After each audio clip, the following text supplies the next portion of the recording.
그 이후의 사건을 여러분과 함께 하나님 말씀을 나누도록 하겠습니다.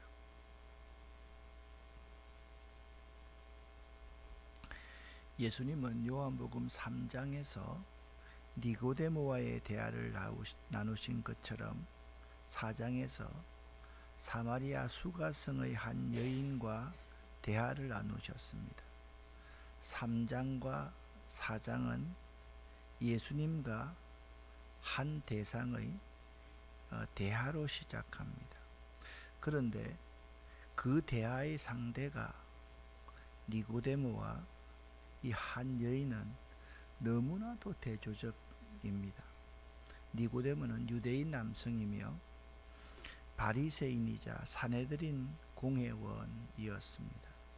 이에 반해서 4장에 나오는 이 여인은 사마리아인이고 여성이었고 그의 윤리와 도덕 생활은 율법에 어긋나는 생활을 하고 있었던 여인이었습니다. 그래서 요한복음 3장과 4장을 읽을 때 이 두 사람을 비교할 수 있어야만 됩니다.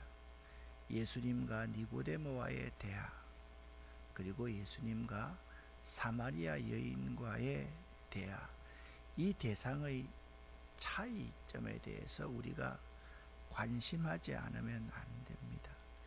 이제 이 예수님과 사마리아 여인의 만남 그 이후의 이야기를 한번 해보도록 하겠습니다. 예수님과 사마리아 여인이 만나기 바로 직전에 성경은 이렇게 기록하고 있습니다. 예수님의 제자들은 그 자리에 없었다. 왜 없었습니까? 마을로 음식을 구하러 갔다. 그렇게 말을 하고 있습니다. 그러니까 사마리아 수가성에서 예수님과 그 여인이 만났던 것은 딱 둘만 앉아서 만났던 것입니다. 여러분, 27절에 쉬운 성경으로 이렇게 시작하고 있습니다. 같이 한번 읽어보겠습니다. 바로 그때 예수님의 제자들이 마을에서 돌아왔습니다. 그들은 예수님께서 여자와 이야기하고 있는 것을 보고 무척 놀랐습니다. 그러나 아무도 선생님 무엇을 구하고 계십니까? 라거나 선생님 무슨 일로 그 여자와 이야기를 하고 계십니까? 라고 묻는 사람이 없었습니다. 자, 말씀드렸듯이 제자들이 돌아왔다라는 말씀은 그들이 먹을 것을 구하려고 동네에 들어갔다가 다시 돌아온 것을 말을 합니다. 유대의 랍비들의 법대로 말하면 유대 남자가 정오에 아무도 없는 거리에서 여자로 더불어 말하지 못하게 되어 있고요. 심지어 자기 아내와도 말하지 못했다고 그렇게 말을 합니다. 이런 사상 테두리를 벗어나지 못한 제자들에게는 예수님께서 아무도 다니지 않는 그 한낮에 사마리아 여인과 말씀하고 계시는 것이 이상스럽게 보이는 것이 마땅했을 것입니다. 그러나 제자들의 생각에 그들은 그것을 허물로 여기지 않았습니다. 왜냐하면 제자들은 예수님께서 하시는 일에는 반드시 이유가 있을 것이라고 믿었기 때문에 질문하지 않았습니다. 참 중요한 부분입니다. 우리는 사람을 대할 때 내 생각으로, 사회적인 관념으로 그렇게 그 사람을 대하면 실수하기 참 십상입니다. 믿어주고 대하면 모든 것이 믿을 만한 이유입니다. 자, 구약성경을 읽어가노라면 사무엘상 1장부터 마지막 장까지를 읽어가노라면 다윗 왕과 사울왕, 다윗과 사울왕의 차이가 바로 그거였습니다. 다윗은 모든 사람들을 먼저 믿어주는 사람이었습니다. 믿고 보는 사람이었습니다. 근데 사울 왕은 의심하고 보는 사람이었습니다. 믿지 않았습니다. 그러니 저 사람이 혹시나 내 권자를 뺏어가면 어떨까라는 생각을 하게 되었고, 마침내 악신에 들 수밖에 없었던 것을 기억합니다. 제자들의 참 좋은 점은, 여러분 생각 한번 해보세요. 이런 큰 곳에 예수님과 그 여인이 있었다, 그게 아니라 그냥 아무도 들어가지 않는 방 안에 예수님과 한 여인이 있었다, 그렇게 여러분 생각하시면 되는 것입니다. 자, 28절부터 29절 30절까지만 먼저 읽어보겠습니다.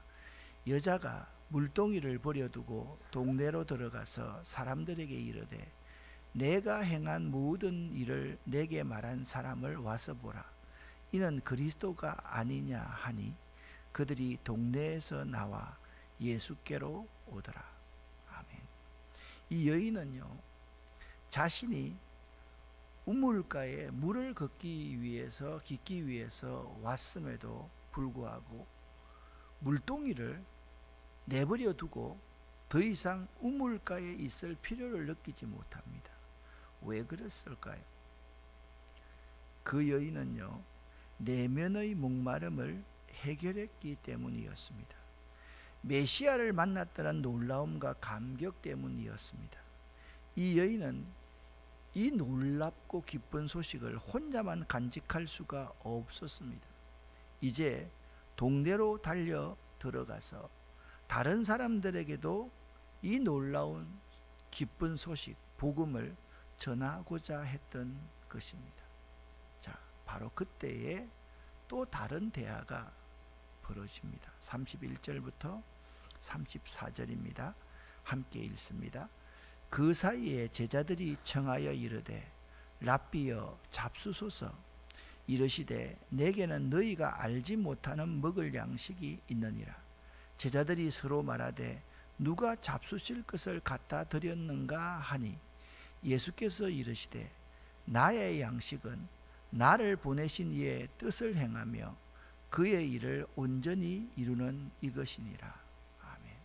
힘들여서 양식 구해와서 밥상 차렸더니 예수님께서 하시는 말씀이, 내게는 너희가 알지 못하는 밥이 있다. 그러면서 하는 말이, 나는 배부르다. 내가 배부른 것은, 나의 양식은 하나님이 보내신 하나님의 뜻을 행하면 배가 부르다. 그리고 그의 일을 온전히 이루면 배가 부르다. 예수님께서 그렇게 엉뚱한 말을 하시는 것입니다. 그리고서 예수님께서는 이런 속담을 말씀하십니다. 너희는 넉 달이 지나야 추수할 때가 이르겠다 하지 아니하였느냐. 제가 보니까 지금이 그 우리나라와 그 유대와 아주 추수할 때가 그렇게 멀지 않은 그러한 곳입니다. 이것은 하나의 속담입니다. 사람들이 추수 때를 고대한다라는 의미입니다. 그러면 이 기절에 넉 달이 지나야 추수할 때가 이르겠다라는 이 구절의 뜻은, 사람들이요 곡식 거둘 일에 대하여서는 미리부터 손을 꼽아서 이렇게 기다리면서 영적인 추수 때에 대하여서는 등한히 생각한다라는 것입니다. 바른 말로 하면 밥 먹을 때거리는 생각하고 있으면서 영의 양식에 대해서는 그들은 전혀 생각하지 않는다라는 말씀입니다. 36절에 이렇게 말씀합니다. 거두는 자가 이미 싹도 받고 영생에 이르는 열매를 모으나니. 36절은 그대로 설명하고 있습니다.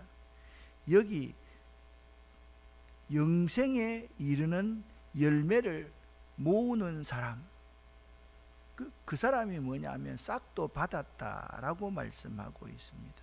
여러분, 열매를 거두면요, 사람들이 기뻐하지 않겠습니까? 함께 즐거워하지 않겠습니까? 바로 그런 영적인 원리다. 나는 지금 한 도덕적으로 그리고 구원받을 수 없다고 생각했던 한 여인, 그 여인이 구원받는 모습을 보고 너희들도 함께 이런 기쁨을 앞으로 누렸으면 좋겠다 라고 예수께서 말씀하신다는 거죠. 그런즉 한 사람이 심었지만 다른 제자들이 이런 기쁨을 거두었으면 참 좋겠다, 이런 영적인 기쁨을 가졌으면 좋겠다, 이렇게 말씀하시면서 내가 너희로 노력하지 아니한 것을 거두러 보내었노니, 앞으로 이제 예수님께서 그들을 파송하실 일을 말씀하고 있습니다. 다른 사람들은 노력하였고 너희는 그들이 노력한 곳에 앞으로 참여해야 될 것을 예수님께서 말씀을 하고 계십니다. 자 보세요. 예수님과 그 여인이 만났습니다. 물 좀 다오. 그러니 여인이, 아니 당신은 유대인 남자로서 어떻게 이 백주 대낮에 아무도 없는 이곳에서 말을 걸 수 있습니까? 말이 됩니까? 예수님께서 말씀합니다. 네게 지금 물 좀 다오 하는 사람이 누구인 줄 알았으면 정말 영적인 가람을 해소할 수 있는 것을 구하였을 것이다 라고 예수님께서 말씀합니다. 나 정말 사람들 보기 싫습니다. 이 대낮에 물길이로 번거롭게 나오기 싫습니다. 그런 물을 저에게 한번 주십시오 라고 말씀을 하시면서 대화를 쭉 이끌어 가다가 예수님께서 그 여자에게 내가 그 메시아다 라고 하니까 그 여자가 지금 물동이를 버려두고 사람들에게, 여러분 한번 와보십시오. 제가 그렇게 여러분이 고대하던 메시아를 만났습니다 라고 할 때 예수님과 제자들 사이에 그 대화가 벌어졌다, 그 말씀을 여러분에게 지금까지 드린 것입니다. 드디어 이 사마리아에 복음이 전파됩니다. 39절부터 42절까지의 말씀을 보면 요한복음의 특징이 잘 나타나 있습니다. 요한복음의 특징이 뭐라고 했습니까? 7가지의 기적이 있으면 그 기적이 자체를 쌓인 이적으로 설명하고 있다. 가나의 혼인잔치가 첫 번째 표적인데 그 혼인잔치를 통해서 많은 사람들이 예수를 믿었다, 그렇게 말합니다. 자, 다음 시간에 할 것도 오늘 본문 뒤에 46절부터 왕의 신하의 아들을 고친 이야기도 마찬가지입니다. 요한복음의 특징은 무슨 일이 일어날 때마다 많은 사람들이, 제자들이 예수님을 믿었습니다, 그렇게 말씀하고 있습니다. 오늘 39절 말씀에 무엇 때문에 예수님을 믿었습니다. 그 여인의 말씀 때문에 예수님을 믿었습니다. 그리고 41절 말씀에 그들이 예수님의 말씀을 듣고 예수님을 믿었습니다. 그리고 그들은 예수님의 말씀을 직접 듣고 나서 이분이 참으로 이 세상에 오신 메시아라는 사실을 알았기 때문에 믿는 것이다 라고 말했다. 자, 같이 한번 읽어보겠습니다. 그 여자 때문에 예수를 믿게 된 사마리아 사람들입니다. 그 마을에 사는 많은 사마리아 사람들은 그 여자가, 그분은 내 과거의 모든 일들을 나에게 말씀해 주셨어요 라고 말한 것 때문에 예수님을 믿었습니다. 사마리아 사람들이 예수님께 그들과 함께 지내다가 가기를 청했으므로 거기서 이틀을 머무셨습니다. 그래서 보다 많은 사람들이 예수님의 말씀을 직접 듣고 예수님을 믿었습니다. 그들은 그 여자에게 더 이상 우리는 당신의 말 때문에 예수님을 믿는 것이 아니요, 우리가 이제는 예수님의 말씀을 당신처럼 직접 들었고 이분이 참 세상의 구세주라는 사실을 알았기 때문에 예수님을 믿는 것이요 라고 말했습니다. 예수님께서 유대를 떠나 다시 갈릴리로 가실 때에 들렀던 사마리아 성에서 자신이 메시아임을 드러내셨고 그 사마리아에 믿는 사람들이 매우 많아졌다라고 말씀하고 있습니다. 사랑하는 성도 여러분, 사마리아는요, 이처럼 유대인들의 입장에서는 황량한 들판과 같은 곳이었습니다. 유대인들이 가고 싶지 않는 사막과도 같은 곳이 사마리아입니다. 여러분 안에 혹시나 사마리아가 있지 않습니까? 불신이 있다면 그 불신을 버려야만 하고, 여러분 가운데서 여러분 자신도 여러분의 모습을 보고 나는 나의 저런 모습이 참 싫어, 그런 부분이 있지 않습니까? 그것이 여러분 안에 있는 사마리아입니다. 그리고요, 유대인들이 지금 예수님이 느끼고 있는 것처럼 내 주변에 있는 사마리아가 있습니다. 그 내 주변에 있는 사마리아를 멀리하지 말고 그 사마리아에 가서 사마리아의 기쁜 소식을 전할 수 있는 여러분과 제가 될 수 있기를 예수 이름으로 간절히 축원합니다. 내 안에 있는 사마리아는요, 나의 죄성을 발견하고 나의 부족함과 연약함을 발견하는 것이라고 한다면, 내 주변에 있는 사마리아는 내가 복음을 꼭 전해야 될 그곳이 내 주변에 있는 사마리아 땅이다, 그 점을 기억하고 예수님처럼 사마리아로 가기를 절기할 수 있는 여러분과 제가 되어야만 할 것입니다. 사마리아는요, 기뻐하고 즐거워하기 위해서, 휴가 가기 위해서 가는 곳이 아니에요. 사마리아는 힘든 곳이고 예수님처럼 사람들에게 오해도 받을 수 있는 그러한 곳이지만, 그곳에서 불쌍한 죽어가는 사람들이 있기 때문에 반드시 우리들이 가야 될 곳, 그곳이 선교지요, 그것이 불신자들이 있는 그곳이요, 그것이 죄인이 있는 그곳이요, 그곳이 바로 우리가 가지 않으면 안 될 곳입니다. 제가 얼마 전에 한번 말씀을 드렸을 겁니다. 저 요 옆에, 바로 옆에 지금 체육관을 건설하고 있습니다. 반다미 체육관, 장애인 체육관입니다.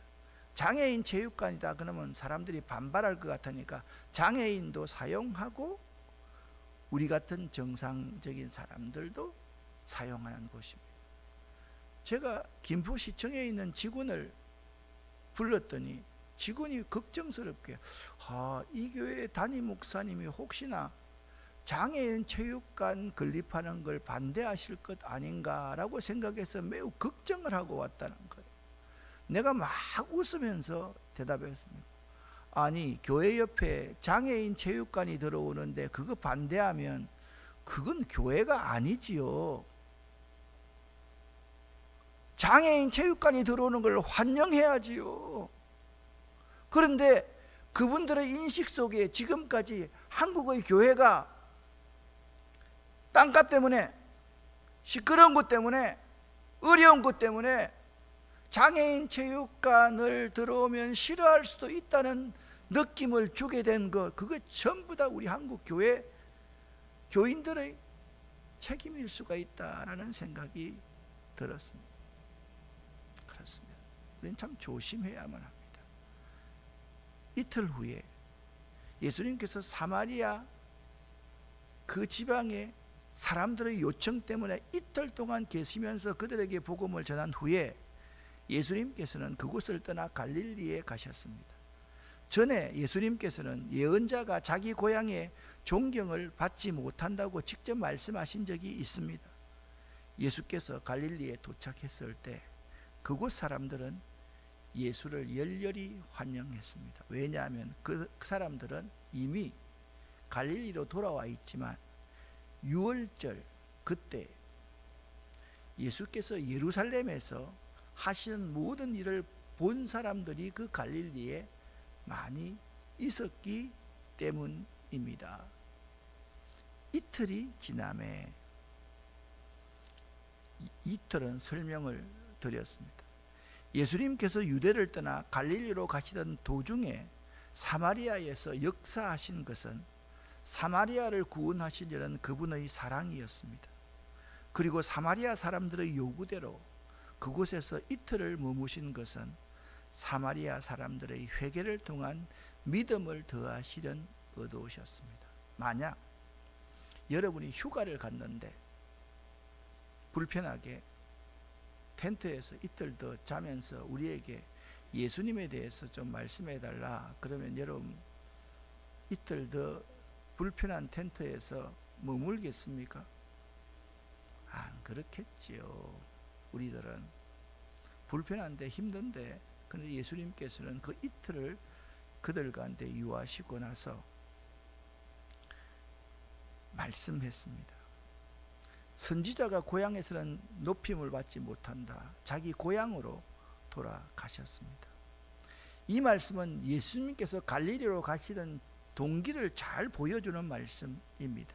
그런데 문제는 고향 사람들이 자기를 대접하지 않는다라는 것입니다. 대접받지 못할 줄 알면서도 왜 그리로 가셨을까요? 예수님께서 유대를 떠나실 때는 갈릴리가 목적지였습니다. 그렇죠, 그죠? 유대를 떠나 갈릴리로 가시는 도중에 어디에요? 사마리아 성을 가야만 했습니다. 바로 이 지도가 바로 그겁니다. 여기에 여러분 잘 한번 보시기를 바랍니다. 유대에서 여기 있는 갈릴리로 가시기 위해서는 반드시 베레아라는 곳을 지나서 이렇게 가셔야만 했습니다. 근데 예수님께서는 이 직선거리로 사마리아의 수가성에 있는 한 여인, 그 불쌍한 여인을 구원하시기 위해서 사마리아에 있는 많은 사람들에게 복음의 기쁜 소식을 전하시기 위해서 사마리아 지방으로 직접 불편하고 어려운 그 주변의 사마리아로 들어 지나가신 것입니다. 그러므로 예수님은 이제 사마리아의 복음을 전하고서 그 다음 고향 갈릴리에서는 환영받지 못할 줄 아시면서도 처음의 복음 전파의 계획대로 묵묵히 가셨던 것입니다. 그 계획은 누구의 계획입니까? 하나님의 계획이었습니다. 하나님이 정말 원하시는 것은 여러분 말씀드렸듯이 내 안에 있는 그리스도의 사마리아의 복음이 전파되기를 바라시는 것입니다. 믿으십니까? 하나님이 정말 여러분과 저에게 원하시는 것은 내 주변에 있는 사마리아에 여러분과 제가 힘들이지 않고 거두는 양식을 구하기를 원하는 것이 하나님의 귀한 뜻입니다. 그러기 위해서 여러분과 저는 사람들이 가지 않는 이 사마리아를 지나갈 수 있는 마음, 그 마음을 가져야만 합니다. 아유, 가기 싫어요. 여러분, 여행은 한번 갔다 오면 가보았기 때문에 다시는 안 가는 것이 여행입니다. 선교는 무엇인지 아십니까? 한번 가본 곳에 그 불쌍한 영혼, 그 영혼들을 긍휼히 여길 수 있는 마음이 있기 때문에 또 사람을 모아서 가고 또 가는 것이 선교입니다.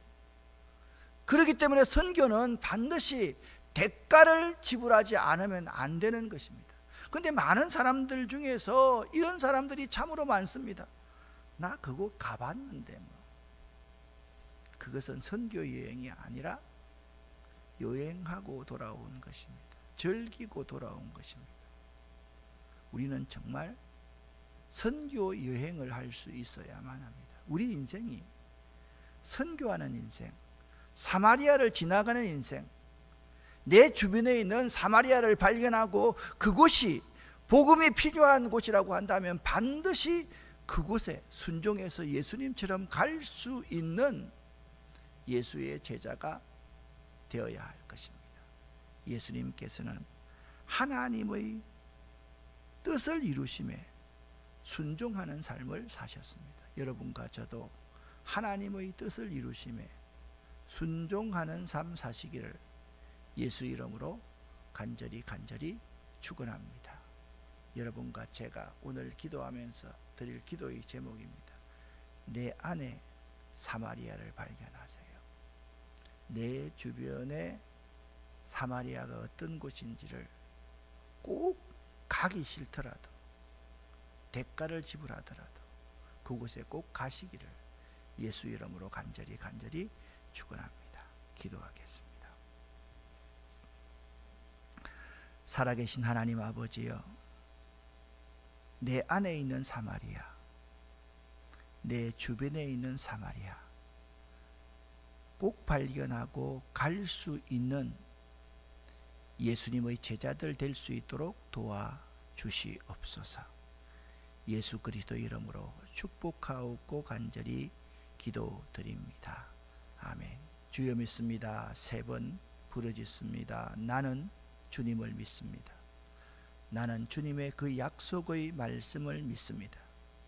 그 약속의 말씀이 오늘 이 시간 나에게 이루어짐을 믿습니다.